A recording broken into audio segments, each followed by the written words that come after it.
Masih di Sapa Indonesia Malam bersama saya Cynthia Rompas. Saudara Menteri Dalam Negeri mengusulkan ada tambahan dana transfer ke daerah atau TKD sebesar 43 triliun rupiah karena masih banyak daerah yang bergantung pada TKD dari APBN. Hal tersebut disampaikan Mendagri Tito Karnavian pada rapat kerja Komisi 2 DPR bersama dengan Kementerian Dalam Negeri pada Senin siang. Kebijakan pemerintah pusat yang memangkas TKD hingga 269 triliun rupiah pada APBN 2026 menuai kritik dari DPR. Menteri Dalam Negeri Tito Karnavian mengusulkan agar anggaran TKD ditambah sebesar 43 triliun rupiah sehingga menjadi 693 triliun rupiah pada APBN 2026. Dirinya meyakini daerah yang selama ini tergantung pada TKD tidak akan mengganggu belanja operasional daerah. Penambahan itu juga dinilai akan cukup untuk perawatan dan pemeliharaan infrastruktur daerah.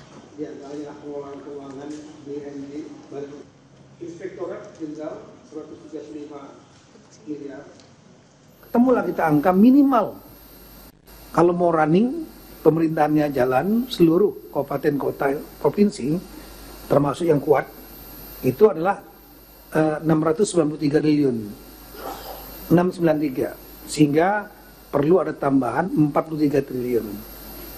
Ini hanya untuk membuat pemerintahan itu berjalan gitu. Nah ini sudah saya sampaikan kepada Menteri Keuangan yang baru Pak Purbaya.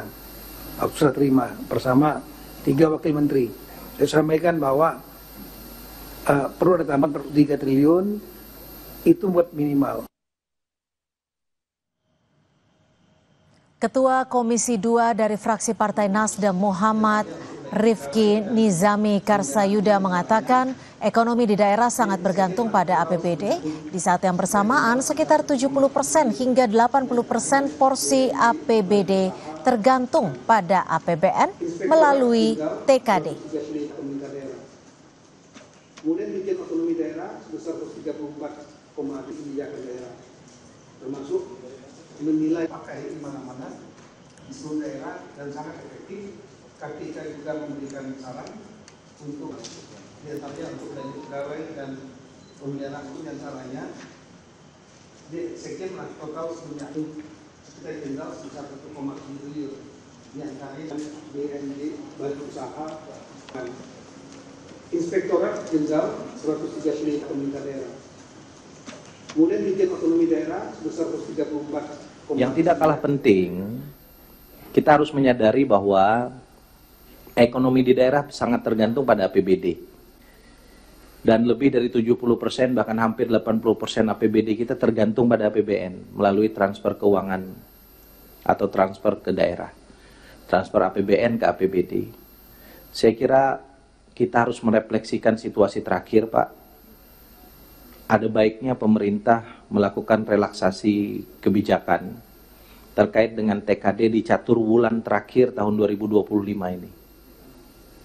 Agar ekonomi di daerah juga tumbuh, stabilitas ekonomi, politik juga bisa kita jaga dengan baik. Menteri Dalam Negeri mengusulkan ada tambahan dana transfer ke daerah atau TKD sebesar 43 triliun rupiah karena masih banyak daerah yang bergantung pada TKD dari APBN. Hal tersebut disampaikan Mendagri Tito Karnavian pada rapat kerja Komisi 2 DPR RI bersama dengan Kementerian Dalam Negeri pada Senin siang. Kebijakan pemerintah pusat yang memangkas TKD hingga 269 triliun rupiah pada APBN 2026 menuai kritik dari DPR.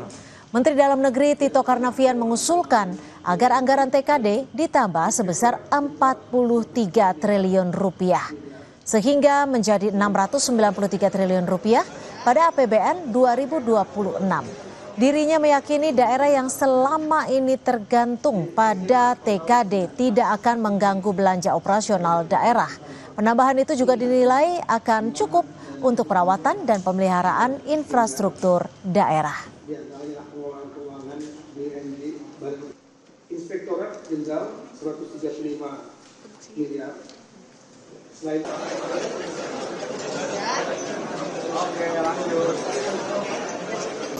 Ketemulah kita angka minimal Kalau mau running, pemerintahannya jalan, seluruh kabupaten kota provinsi, termasuk yang kuat, itu adalah 693 triliun. 693. Sehingga perlu ada tambahan 43 triliun. Ini hanya untuk membuat pemerintahan itu berjalan. Gitu.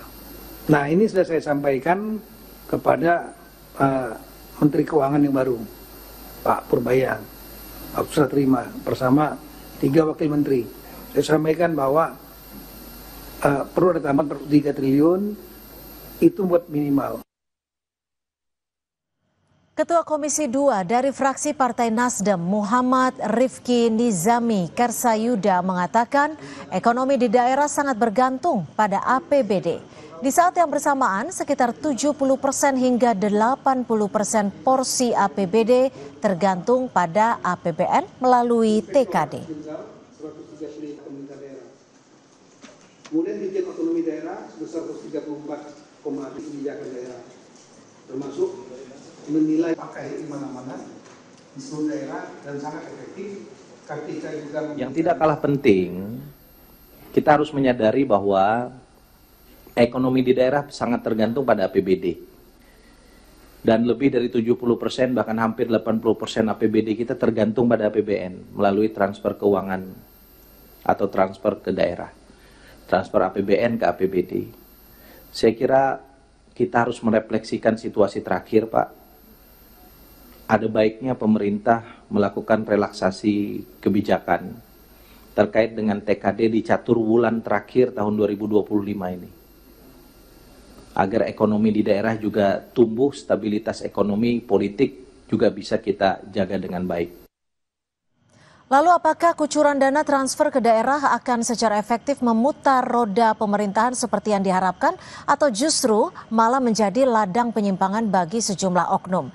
Kita akan membahasnya bersama dengan sejumlah narasumber malam hari ini di Sapa Indonesia Malam. Sudah ada melalui sambungan Zoom Jo Hermansyah Johan selaku Dirjen Otonomi Daerah periode 2010 hingga 2014 dan juga kita masih menunggu Bang Masinton Pasaribu selaku Waketum Asosiasi Pemerintah Kabupaten seluruh Indonesia serta Ahmad Irawan anggota Komisi 2 DPR RI. Saya ke Pak Jo Hermansyah dulu. Bagaimana Anda melihat dari sudut perspektif tata kelola otonomi daerah terkait dengan kebijakan ini, Pak Jo Hermansyah? Ya, dari sudut tata kelola otonomi daerah yang sehat ya, itu memang mestinya daerah otonom mempunyai kapasitas, kemampuan dalam membiayai urusan-urusan pemerintahan yang ditransfer kepada daerah atau membiayai urusan rumah tangganya. Nah, tetapi faktanya kan dewasa ini daerah otonom kita itu kapasitas pendapatan asli daerahnya rata-rata lemah. Sehingga sekitar tadi disebut datanya 70%, 80% daerah otonom yang di Indonesia ini jumlahnya 546 ya. Iya. Nah, sekitar 80% itu mengandalkan bergantung kepada dana transfer daerah atau macam subsidi itu sebetulnya pusat kepada daerah otonom. Nah, kalau itu tidak ditransfer, tidak diberikan atau dikurangi signifikan, maka menghambat jalannya pelayanan publik dan juga membuat lambannya perekonomian daerah. Artinya Anda mau mengatakan dengan kebijakan ini tidak sejalan dengan semangat untuk mensejahterakan masyarakat khususnya di daerah atau bagaimana nih? Ya, otonomi daerah itu Mbak Cynthia tujuannya adalah untuk meningkatkan kesejahteraan masyarakat di daerah dan untuk meningkatkan pelayanan publik yang lebih baik karena dia lebih dekat kepada masyarakat dan lebih cepat bisa melayani masyarakat. Nah, kalau misalnya itu dana yang untuk membiayai urusan pelayanan, urusan pemerintahan, ya dikurangi jauh ya, seperti yang direncanakan sekarang itu kan sekitar 269 walaupun Mendagri tadi bilang mau minta akan ditambah sekitar 43. Tetapi rata-rata 10 tahun terakhir itu 900 triliun ya dana transfer dari jumlah APBN kita.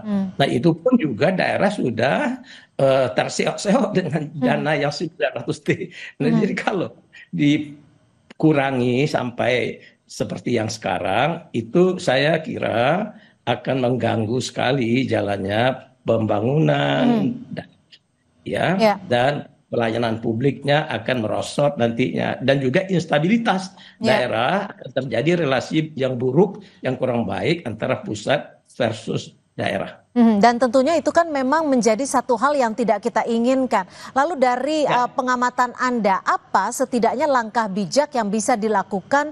Karena kalau TKD dipangkas kan ini dikhawatirkan roda pemerintahan tidak berjalan, kesejahteraan masyarakat juga akan berkurang. Tapi di satu sisi lainnya, pemerintah pusat juga masih terus melakukan efisiensi. Ya, jadi kalau jalan keluarnya hampir impossible semua. Ya, dalam jangka pendek, misalnya satu, naikkan pajak dan retribusi daerah dalam keadaan ekonomi rakyat sulit, tidak mungkin ditempuh oleh kepala daerah. Yang kedua, misalnya kalau mau dilakukan pola kerjasama antara pemerintah daerah dengan badan usaha. Nah, itu kan tidak bisa simsalabim.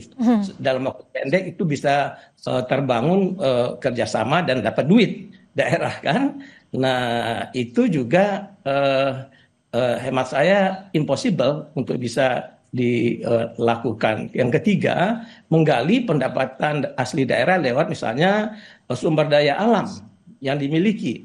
Emang semua daerah otonom itu punya sumber daya alam, ya, yang masih bisa dieksplorasi, masih bisa diambil. Enggak juga. Nah, jadi oleh karena itu memang jalan keluar yang bijak, ya, sesuai dengan ketentuan hubungan undang-undang yang terkait hubungan keuangan pusat dan daerah, itu jagalah hubungan keuangan pusat dan daerah secara serasi, secara setara, secara harmonis. Nah, pusat melakukan itu. Sudah bergabung bersama kami Ahmad Irawan dari Komisi 2 DPR RI. Pak Irawan, kalau kita lihat bagaimana lalu DPR khususnya di Komisi 2 sebagai mitra kerja untuk memastikan agar pemangkasan TKD ini tetap tidak merugikan masyarakat di daerah-daerah. Terima kasih, Mbak. Kami sebenarnya sudah menyampaikan seperti apa yang disampaikan oleh Jo tadi dalam berbagai pernyataannya, termasuk di dalam rapat terakhir kami bersama Kementerian Dalam Negeri, kaitannya dengan bahwa pengurangan transfer ke daerah tersebut akan mengurangi kemampuan fiskal di daerah. Namun kami juga sangat memahami apa yang telah disampaikan oleh Menteri Dalam Negeri yang selama ini menjadi yang sering diajak berdiskusi oleh Kementerian Keuangan. Salah satu hal yang kami tangkap dan kami pahami bahwa sebenarnya yang dilakukan oleh pemerintah pusat saat ini ada bukan pemotongan, bukan juga efisiensi, tapi pengalihan anggaran dari yang sebelumnya dikelola oleh pemerintah. Sekarang dikelola oleh pemerintah pusat, yang hal mana berbagai program pemerintah tersebut juga nanti penempatan programnya juga itu di daerah. Kalau dari penjelasan Kementerian Dalam Negeri itu sekitar 1.300 triliun itu berbagai program pemerintah pusat akan diberikan ke daerah. Yang kedua juga tadi Pak Jo telah menyampaikan bahwa ada penambahan anggaran sekitar 43 triliun. Hal mana 43 triliun ini sebenarnya evaluasi atas kebutuhan daerah yang memiliki kemampuan fiskal yang lemah gitu. Tapi kan di setiap daerah punya kebutuhan masing-masing. Ada kebutuhannya memang mencukupi kebutuhan yang dengan nilai yang cukup besar. Tidak bisa disamakan untuk tiap daerah. Iya, makanya yang disampaikan oleh Kementerian Dalam Negeri bersama diskusinya dengan Kementerian Keuangan, setiap pemerintahan daerah itu berbeda-beda kemampuan fiskalnya. Betul. Ada kemampuan lemah, sedang, dan tinggi. Itulah yang masukan yang disampaikan oleh Kementerian Dalam Negeri kepada Kementerian Keuangan, sehingga kemudian diambil jalan jalan untuk dilakukan penambahan sekitar 43 triliun gitu. Nah, yang ketiga memang Mbak, kalau kita lihat sistem pemerintahan kita, Presiden kan memegang kekuasaan budgeting yang begitu besar. Yeah. Bagian dari konsekuensi dari model pemerintahan yang kita anut. Bahkan kalau kita lihat konstitusi kita, satu-satunya rancangan undang-undang yang tidak bisa diinisiasi oleh DPR itu adalah rancangan undang-undang terkait dengan APBN. Nah, dan saya kira apa yang dilakukan oleh Presiden juga setelah cukup baik, dan semua didengar dari Asosiasi Pemerintah Kabupaten, Asosiasi Pemerintah Kota, terus Komisi 2 semua didengarkan, namun kemudian itulah yang bisa kita lakukan, tapi sekali lagi sekarang masih berproses, kita tunggu finalisasi angka akhirnya yang sedang dibahas oleh Banggar DPR. Artinya masih bisa bertambah ya? Keuangan. Untuk sementara angka itu sekitar 93 triliun gitu. Nah, untuk itu yang sudah fix. Nanti kita tunggu angka finalnya pembahasan antara Banggar bersama Kementerian Keuangan. Baik, juga sudah bergabung bersama kami Bang Masinton Pasaribu, Waketum dari APEKSI. Bang Masinton, sebesar apa sih sebenarnya menurut Anda pengaruhnya terkait dengan pemangkasan anggaran TKD ini ke tiap daerah? Ya, tentu pertama dampak pengurangan TKD ini akan terdampak pada pemenuhan pelayanan dasar, imbasnya itu. Jadi seperti ya pendidikan, kesehatan gitu ya. Terus kemudian infrastruktur dasar itu ya ada jalan, irigasi, puskesmas, sekolah dan lainnya. Kemudian apalagi ya TKD ini juga sangat terdampak terhadap daerah-daerah yang dengan fiskal rendah, yang tingkat ketergantungan TKD-nya sangat tinggi, di mana daerah tersebut belum memiliki kemandirian secara fiskal.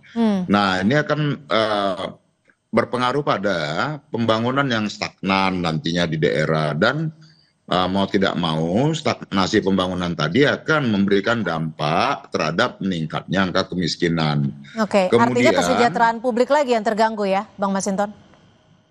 Iya, benar. Nah, tentu sementara ini kan kita bicara tentang keadilan fiskal dan ketimpangan wilayah nih. Nah, di mana antar daerah kita itu beda-beda dia. Ada yang fiskalnya dia mandiri, ada yang sangat tergantung.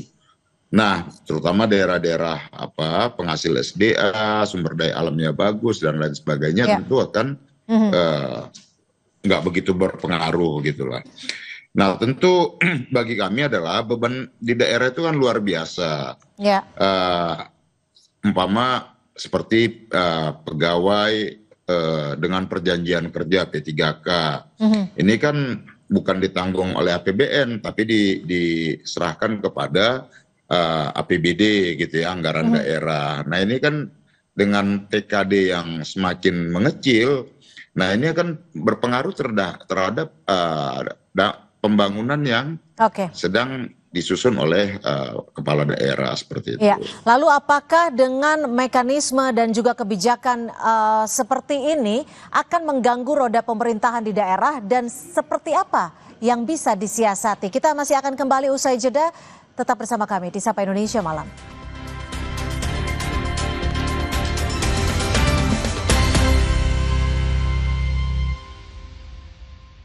Viva, hadiah miliaran. Cek tutup botolnya. Ada uang tunai, handphone, emas, sampai mobil. Cek tutup botol Aku Viva sekarang. Dari Wingsuit. Aku Viva melewati 7 tahap nano purifikasi, menjaga sejuknya kemurnian dari mineral baik dalam setiap tetesnya. Begitu sejuk di tiap teguk. Aku Viva, murni alami dari Wingsuit. Every mile is a reminder of cherished memories. Suzuki Fronx, marvelous at every mile. 물라이 두알리마, 칼슘, 콜라겐, 브루크랑, 꿀리크리프, 툴랑 크로포스. No worries, 콜라겐. Susu steril dengan 1000 mg kolagen dan kalsium, kulit no keriput, tulang no kropos. 콜라겐아, 수수 아웻 무다. 바로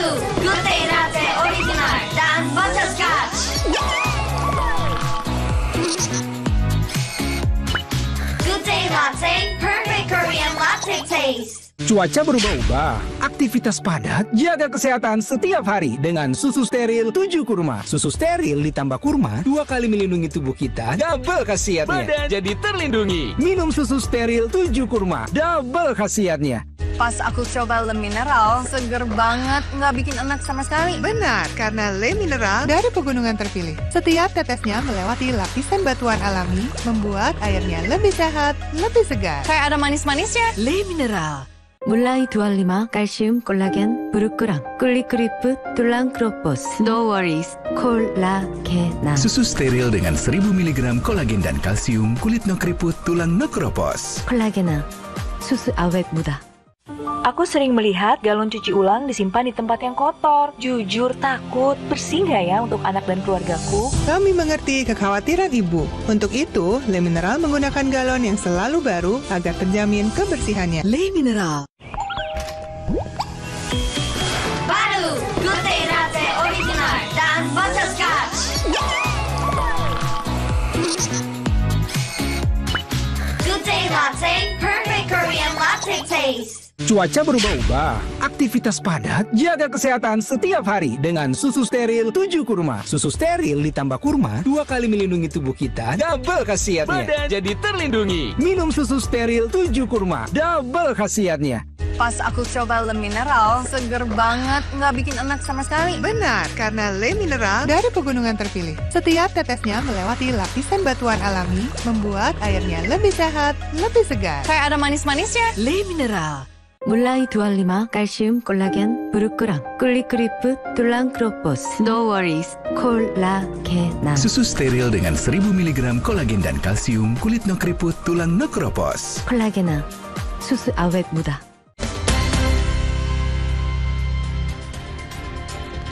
Sudah bergabung bersama kami di studio Mas Ahmad Irawan dan juga bergabung melalui Zoom Pak Jo Hermansyah dan Bang Masinton Pasaribu. Bang Masinton, kalau Anda sendiri mencatat tidak kira-kira proyek ataupun program yang sekiranya bisa terhambat ketika TKD ini jumlahnya semakin kecil? Bang Masinton, mohon maaf. Audionya masih termute.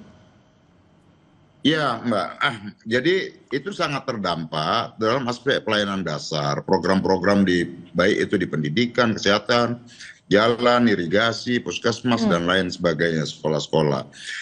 Nah, sangat terdampak. Nah, apalagi umpama di daerah-daerah antara kalau kita bicara tentang perbedaan kebutuhan di Jawa, daerah di luar Jawa dengan daerah di luar Jawa gitu loh. Tantangan pembangunan infrastruktur, jalan, listrik gitu loh. Terus dan persoalan lainnya yang sangat mendasar itu di daerah-daerah. Nah ini akan sangat terdampak. Nah maka sebenarnya adalah kami daerah-daerah, terutama teman-teman di APKASI, ya Asosiasi Pemerintahan Kabupaten seluruh Indonesia, berharap agar ada pengurangan transfer keuangan ke daerah itu bisa dievaluasi kembali dan bisa ditambahkan gitu ya. Nah kemudian agar juga bisa program-program di pemerintah pusat juga di kementerian lembaga itu bisa dievaluasi mana yang serapannya bagus, kemudian belanja-belanja pusat yang tidak produktif bisa dialihkan ke menambah jumlah transfer ke daerah tadi itu. Jadi menurut kami agar ada pendistribusian ya keuangan terhadap daerah secara adil dan merata dia kira-kira. Oke, tergantung kebutuhan tiap daerah seperti itu ya. Iya. Oke, Mas Irawan, lalu bagaimana DPR sebagai lembaga yang mengawasi bisa memastikan bahwa transfer ke daerah ini bisa sesuai dengan kebutuhan daerah masing-masing? Apalagi kan sebenarnya yang dikurangi cukup banyak ya dari anggaran dasar awalnya.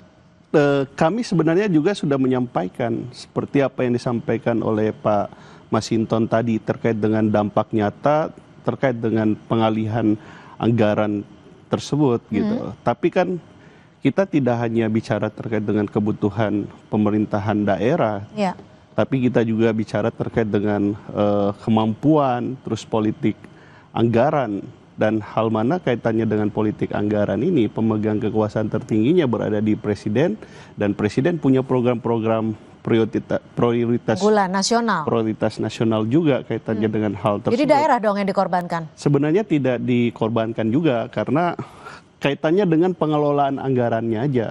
Yang sebelumnya itu ada di daerah, kemudian dialihkan ke berbagai kementerian lembaga, khususnya kementerian lembaga yang sedang menangani berbagai program prioritas presiden. Nah, inilah yang penting bagi kita sekarang itu adalah bahwa DPR bersama-sama dengan pemerintah itu sedang mencari jalan keluar bagaimana ruang yang terbatas ini itu bisa ditambahkan. Nah, untuk sementara ini dari update yang kami terima dari Kementerian Keuangan melalui Kementerian Dalam Negeri bahwa telah dilakukan penambahan sebesar 43 triliun gitu. Tetapi kita nggak hanya bicara terkait dengan kebutuhan, karena itu sudah kita sadari bahwa ada pemerintah daerah yang kemampuan fiskalnya rendah, sedang, tinggi. Sebenarnya kita juga bicara dalam konteks tadi kebutuhan. Yang ketiga adalah sebenarnya ini juga mungkin otokritik juga buat pemerintah daerah, karena selama ini juga banyak transfer daerah, belanjanya itu tidak berkualitas gitu. Tidak berkualitas. Termasuk yang disampaikan oleh Pak Menteri dalam